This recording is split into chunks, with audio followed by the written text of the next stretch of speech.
मालेराव होलकर ने वो कर दिखाया जिसकी उससे देवी अहिल्या ने उम्मीद की थी, और गुन्नू जी को, द्वारकाबाई साहिब को भनक भी नहीं थी, सोचा भी नहीं था कि ये बच्चा कभी ऐसा कर पाएगा। जी हाँ, मालेराव होलकर खात्मा कर देता है गुन्नू जी का, ठीक उसी तरीके से जिस तरीके से धन्ना सरदार, जी हाँ, लौट करके आए थे बहुत समय बाद, क्योंकि रहा नहीं जा रहा था, ऐशो आराम भोगना चाहते थे राजभवन का, इसीलिए बार बार आते गुन्नू जी बेटा से मिलने के लिए। लेकिन एक दिन पकड़े गए और फिर मारे भी गए। और ठीक इसी प्रकार से अब गुन्नू जी से रहा नहीं गया, चाल चलते हैं दुश्मनों के साथ मिल करके। और इतना ही नहीं, सिर्फ महल में आना ही नहीं, बल्कि उद्देश्य बना लिया कि देवी अहिल्या, मल्हार अफजल और मालेरा को मारना है। मगर अब वो नहीं जानते कि यशवंत भी उनके साथ में है, जो कि महान योद्धा है। अब यशवंत, मालेराव, तुकोजी और देवी अहिल्या आमने सामने होने वाले हैं गुन्नू जी के और उनके कुछ चुनिंदा भेष बदले हुए साथियों के साथ में। अब ये भी देखिए हमेशा से होता आया है कि धर्म का साथ देने वालों के साथ, सच्चाई का साथ देने वालों के साथ में और लोगों का हित चाहने वालों के साथ में विधाता सदैव रहते हैं। ठीक उसी प्रकार से यहाँ पर भी देखने को मिलेगा।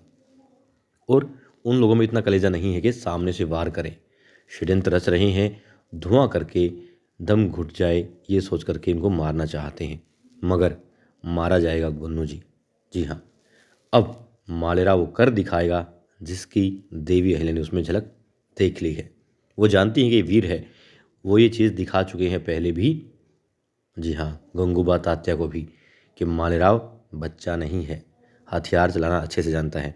और अब यही चीज़ वो दिखा देगा गुन्नू जी को भी, द्वारका को भी और मल्हार राव सूबेदार जी को भी। जी हाँ, अब षड्यंत्र रचा है गुन्नू जी ने, लेकिन वो कहते ना कि जब भेड़िए की मौत आती है तो शहर की तरफ भागता है। ठीक इसी तरीके से गुन्नू जी वापस आए हैं उनके बाबा धना सरदार की तरह, और वो भी मारे गए थे और ये गद्दार भी अब मारा जाने वाला है। और फिर सब कुछ ठीक हो जाएगा, क्योंकि जो इस नकारात्मक ऊर्जा वाले इंसान के आने से महल में नकारात्मक ऊर्जा भर गई है, वो उसके जाने से दूर भी चली जाएगी। तो यहाँ पर षड्यंत्र रचा है गुन्नू जी ने, मगर भुगतेगा भी वही, मारा भी वही जाएगा, क्योंकि इस भाग का उद्देश्य भी यही है। जब आपके पास में देखिए 3 लाख सैनिक हैं, इतनी बड़ी सेना लेकर के आप आए हैं, और फिर आप धोखे से इसी को मारना चाहते हैं, कैसे संभव है?